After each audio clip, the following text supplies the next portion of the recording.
السلام علیکم ورحمۃ اللہ وبرکاتہ۔ آج کا عنوان ہے عظمت قرآن۔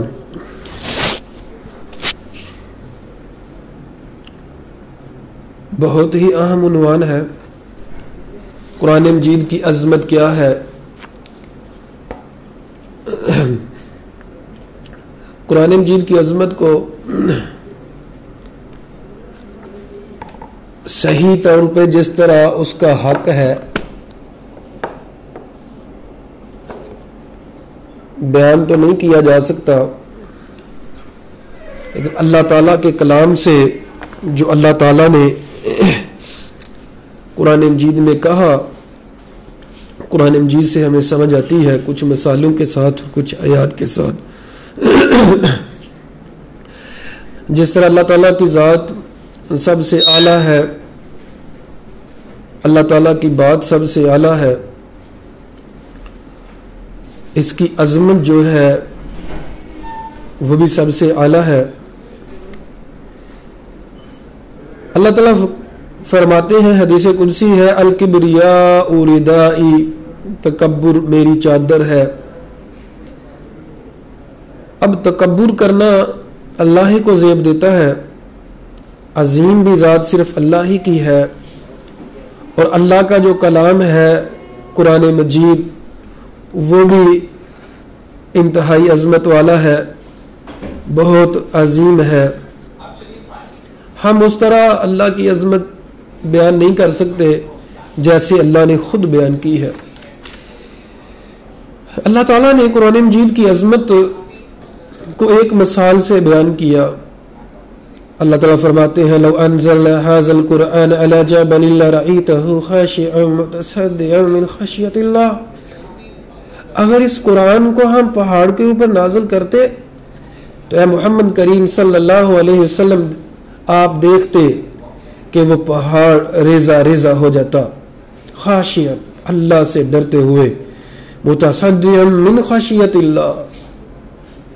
پھر اللہ تعالیٰ فرماتے ہیں، یہ مثالیں ہم اس لیے بیان کرتے ہیں لعلہم یتفکرون، تاکہ وہ لوگ غور کریں۔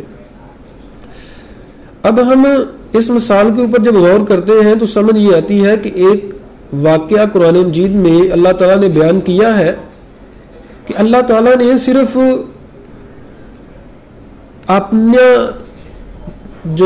اپنی کبریائی، اللہ تعالیٰ نے اپنے نور کی ایک کرن ڈالی اور پہاڑ ریزہ ریزہ ہو گیا۔ موسیٰ علیہ السلام نے کہا، اللہ میں نے دیکھنا ہے۔ اللہ تعالیٰ نے فرمایا، موسیٰ تو نہیں دیکھ سکتا، ہاں اگر تو تجربہ کرنا چاہتا ہے تو پھر پہاڑ کو دیکھ، میں پہاڑ کے اوپر اپنے نور کی کرن ڈالتا ہوں، اگر وہ اپنی جگہ پہ قائم رہا تو بھی دیکھ سکے گا، لیکن اپنی جگہ پہ اگر قائم نہ رہا تو نہیں دیکھ سکتا۔ فلما تجلى ربه للجبل جعله دكا وخر موسى صعقا۔ جب اللہ تعالیٰ نے تجلی ڈالی، یہ ہے اللہ تعالیٰ کی عظمت۔ جب اللہ تعالیٰ نے تجلی ڈالی، پہاڑ ریزہ ریزہ ہو گیا تو موسیٰ علیہ السلام بے ہوش ہو کے گر پڑے۔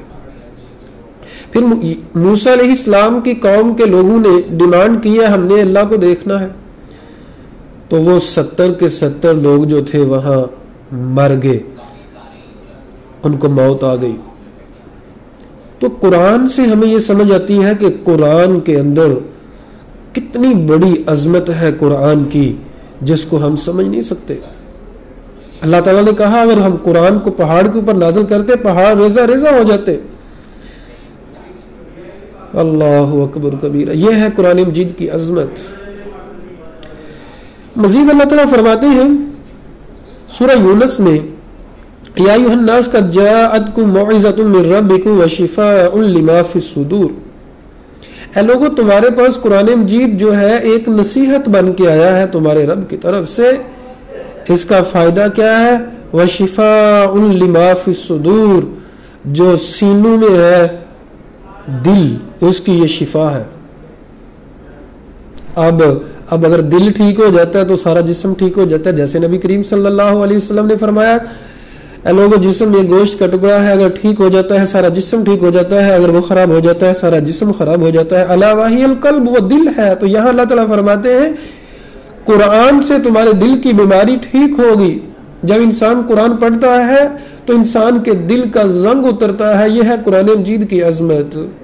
جب انسان قرآن مجید پہ غور کرتا ہے، ایسے پڑھتا ہے کہ جیسے اس کے دل پہ نازل ہو رہا ہے، تو پھر انسان کا دل پگھلتا ہے۔ جب پگھلتا ہے تو کبریائی، تکبر پگھل جاتا ہے انسان سے، حسد پگھل جاتا ہے، شہرت کی محبت پگھل جاتی ہے۔ عزیز سامعین، اگر انسان قرآن مجید میں غور کرتا ہے، اس کے اندر تکبر نہیں رہ سکتا، اس کے اندر وہ غصہ اور نفرت نہیں رہ سکتی۔ اللہ تعالیٰ اس کو دھو دیتے ہیں، دل کی بیماریوں کو ختم کر دیتے ہیں۔ یہ ہے قرآن مجید کی عظمت۔ اکثر ایک ویڈیو آپ لوگوں نے دیکھی ہوگی، وہ چلتی ہے یوٹیوب وغیرہ پہ، چلتی ہے عام طور فیس بک وغیرہ پہ، کہ کافروں کو قرآن سنایا جاتا ہے، نہیں جانتے عربی، وہ قرآن سنایا جاتا ہے، لیکن جب قرآن مجید اچھی طرح سے تلاوت کی جاتی ہے وہ رو رہے ہوتے ہیں۔ یہ ہے عظمت قرآن۔ اللہ فرماتے ہیں اس کی عظمت یہ ہے کہ جب قرآن، اس میں نصیحت ہے اور دلوں کی شفا ہے، اس میں شفا ہے دل کی، وَہُدًى اور ہدایت ہے۔ اس میں طریقے بتائے گئے ہیں کہ کیسے زندگی گزارنی ہے، جب غصہ آئے پھر کیا کرنا ہے، جب حالات تمہارے مخالف آ جائیں پھر کیا کرنا ہے۔ یہ ہے قرآن مجید کی عظمت۔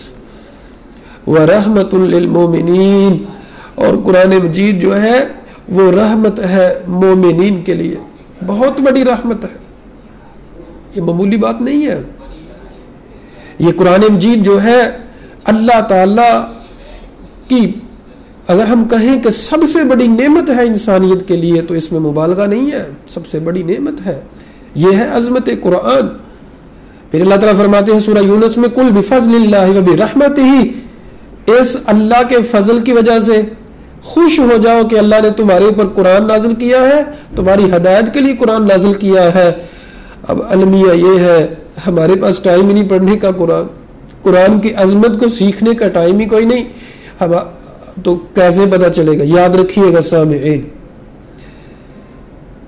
قرآن جو ہے ایسا نہیں ہے کہ جو اس سے ہدایت نہیں لینا چاہے گا اس کو بھی ہدایت مل جائے۔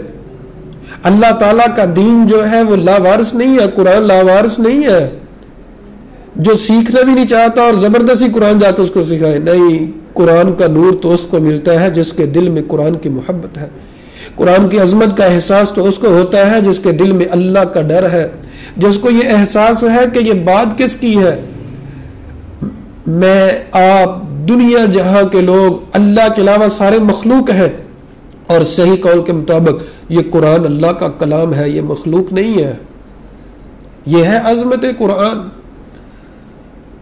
تو اللہ تعالیٰ فرماتے ہیں کہ یہ قرآن مجید کی عظمت یہ ہے کہ جب اس میں نصیحت ہے لوگوں کے لیے، وَشِفَاءٌ لِمَا فِي الصُّدُورِ، اور سینوں کی شفا ہے۔ ایک آیت میں اللہ تعالیٰ نے سمندر کو سمو دیا، سمندر کو کوزے میں بند کر دیا، لیکن کن کے لیے ہے یہ؟ سمجھنے والوں کے لیے، دوسروں کے لیے نہیں، سب کے لیے نہیں، اس کے لیے جو سمجھتا ہے۔ جو سمجھتا نہیں ہے، جو سمجھنا نہیں چاہتا، اس کو کوئی فائدہ نہیں ہوتا۔ وہ تلاوت کر رہا ہے، کوئی حافظ قرآن ہے لیکن اس کو پتہ ہی نہیں، وہ ظلم کر رہا ہے، زیادتی کر رہا ہے، دل میں قرآن ہے۔ اب کئی لوگ قرآن کی تلاوت کر رہے ہوتے ہیں لیکن ساتھ وہ حسد کر رہے ہوتے ہیں، ظلم کر رہے ہوتے ہیں، بھائی اس کو ہدایت نہیں ملی قرآن سے۔ قرآن تو دل کو پگلا دیتا ہے۔ اللہ تعالیٰ نے دلوں کی کیفیت بیان کی، فرمایا ثم قست قلوبکم من بعد ذلک فہی کالحجارہ، لوگو تمہارے دل پتھروں کی طرح سخت ہو چکے ہیں۔ فرمایا قست قلوبکم من بعد ذلک، تمہارے دل سخت ہو چکے ہیں، فہی کالحجارہ، بلکہ پتھروں کی طرح سخت ہو چکے ہیں۔ پھر فرمایا نہیں، او اشد قسوہ، یہ تو پتھروں سے زیادہ سخت ہو چکے ہیں۔ کیوں؟ کیونکہ بعض پتھر تو ایسے ہوتے ہیں یحبط من خشیت اللہ، وہ اللہ کے ڈر سے گر پڑتے۔ اب پتھر اللہ کے ڈر سے گرتا ہے لیکن انسان کی آنکھ اللہ کے ڈر سے روتی نہیں ہے، اتنے سخت دل ہو گئے ہیں۔ فرمایا بعض پتھر جو ہیں اما یشقق، وہ پھٹ جاتے ہیں، فیخرج منہ الماء، ان سے پانی نکلنے لگ جاتا ہے، لیکن انسان تیرا دل اس سے بھی پتھروں سے بھی سخت ہو چکا ہے. کیوں؟ تو غور ہی نہیں کرتا. قرآن کے الفاظ تیرے اوپر اثر ہی نہیں کرتے. جبکہ جن کے دلوں میں اللہ کا ڈر ہوتا ہے ان کے بارے میں کیا فرمایا؟ وَإِذَا تُلِيَتْ عَلَيْهِمْ آيَاتُهُ، جب ان کے اوپر اللہ کی آیات کی تلاوت کی جاتی ہے، زَادَتْهُمْ ایمانا، ان کا ایمان بڑھ جاتا ہے. اور دوسری جگہ پہ فرمایا کہ ان کی آنکھیں بہہ پڑتی ہیں، آنکھیں آنسو سے تر ہو جاتی ہیں. اتنی بڑی یہ ہے عظمت قرآن. جس کو قرآن کی سمجھ آتی ہے جب وہ تلاوت کرتا ہے صحیح طرح دل سے، یہ ممکن ہی نہیں ہے کہ اس کی آنکھیں بہے نہ. اس کی آنکھیں بہہ پڑتی ہیں، آنکھیں رو پڑتی. جن کو اللہ تعالیٰ نے نبی صلی اللہ علیہ وسلم کے ذریعے پکا جنت کا سرٹیفکیٹ عطا کیا تھا، وہ اتنا زیادہ روتے تھے. ان کو پتا بھی تھا کہ نبی کریم صلی اللہ علیہ وسلم کی بات سچی ہے، لیکن پھر اتنا زیادہ روتے تھے. کیوں؟ دلوں کے اندر اللہ کا ڈر تھا. نبی کریم صلی اللہ علیہ وسلم نے فرمایا مجھے سورۃ الواقعہ نے بوڑھا کر دیا ہے. وہ لوگ غور کرتے تھے، ہم لوگ غور نہیں کرتے اور سمجھتے ہیں کہ بس قرآن میں کچھ نہیں. ابھی میں نے جو کویسچن کیا تھوڑی دیر پہلے کہ بھائی ہم لوگ یہ تو کہتے ہیں کہ قرآن سے محبت ہے، پھر پڑھنے کی طرف کوشش کیوں نہیں کرتے؟ کیونکہ دل میں محبت نہیں. دل میں دولت کی محبت ہے، دل میں شہرت کی محبت ہے. اور یاد رکھیے گا، جس دل میں دولت کی محبت ہوگی، جس دل میں شہرت کی محبت ہوگی، اس دل میں قرآن کی محبت کیسے آ سکتی ہے؟ عملی طور پہ نہیں آ سکتی. ظاہری طور پہ لوگ کہتے ہیں، لیکن حقیقی طور پہ یہ بہت بڑا اللہ کا انعام ہے اگر اللہ ہمارے دلوں میں قرآن کی محبت ڈال دے. اسی لیے زیادہ سے زیادہ دعا کرنی چاہیے، یا مصرف القلوب، اے دلوں کو پھیرنے والے ہمارے دل کو اطاعت کی طرف پھیر دے. اور یہ بھی دعا کرے، یا مصرف القلوب صرف قلوبنا الی القرآن، اے اللہ ہمارے دلوں کو قرآن کی طرف پھیر دے. اللہ تعالیٰ نے سورۃ الرحمن میں مزید ذکر کیا قرآن کی عظمت کو. اللہ فرماتے ہیں الرحمن علم القرآن خلق الانسان علمہ البیان. ان 4 آیتوں کے اوپر غور کیا جائے تو عظمت قرآن کی سمجھ آ جاتی ہے. سب سے بہترین ناموں میں سے، اللہ تعالیٰ کے ناموں میں سے وہ رحمان ہے. اور جتنی بھی چیزیں اللہ نے نازل کی ان سب سے بہترین قرآن ہے. اللہ نے پہلے سب سے بہترین نام لیا الرحمن، پھر علم القرآن کہ قرآن کو سکھلایا ہے. علم القرآن. اب جو جتنی بھی چیزیں نازل کی اللہ تعالیٰ نے سب سے بہترین اور سب سے عظمت والی چیز قرآن ہے، سو قرآن کا ذکر کیا. اللہ تعالیٰ فرماتے ہیں علم القرآن، قرآن کو سکھلایا. اللہ تعالیٰ نے سب کچھ سکھلایا ہے. بڑے علوم ہیں وہ سارے اللہ نے نازل کیے ہیں، لیکن سب علوم سے بہتر علم اور عظمت والا علم وہ قرآن کا علم ہے. سو یہاں اللہ نے ذکر کیا علم القرآن. پھر اللہ تعالیٰ نے جتنی بھی مخلوقات پیدا کی ان مخلوقات میں سے سب سے جو سپیریئر تھا یہ مخلوق انسان، اس کا ذکر کیا. کہا خلق الانسان. اب پیدا تو فرشتوں کو بھی اللہ نے کیا ہے، جنوں کو بھی اللہ نے پیدا کیا ہے، پہاڑوں کو بھی اللہ نے پیدا کیا ہے، لیکن جو سب سے سپیریئر مخلوق تھی اس کو کہا خلق الانسان، انسان کو پیدا کیا. اور پھر علمہ البیان، اسے بیان سکھلا دیا. یہ ہے قرآن مجید کی عظمت. انسان جو ہے زبان کے بل بوتے کے اوپر سب کچھ کرتا ہے. زبان جو ہے، ویسے تو آنکھیں بھی اللہ نے پیدا کی ہیں، آنکھوں کے ذریعے بھی انسان علم حاصل کرتا ہے، سن کے بھی علم حاصل کرتا ہے، لیکن سب سے جو قوت والی چیز اللہ نے انسان کو عطا کی وہ ہے بیان کرنے کی قوت. تو ان 4 آیتوں سے سمجھ یہ آئی کہ اگر اپنی جتنی بھی ہماری طاقت ہے، ہمارے سورسز ہیں، سب کو قرآن کو سیکھنے سکھلانے میں سرو کر دیا جائے. ان کو قرآن مجید کے اوپر ہمیں غور و فکر کر کے سرو کر دینا چاہیے تاکہ ہم قرآن مجید کی عظمت کو سمجھ سکیں. اللہ تعالیٰ فرماتے ہیں کلا انہا تذکرہ، ہرگز یہ قرآن مجید ایک نصیحت ہے، تو جو چاہتا ہے نصیحت سے فائدہ لے، جو نہیں چاہتا نہ لے. اللہ اکبر کبیرہ. اللہ تعالیٰ نے قسم اٹھائی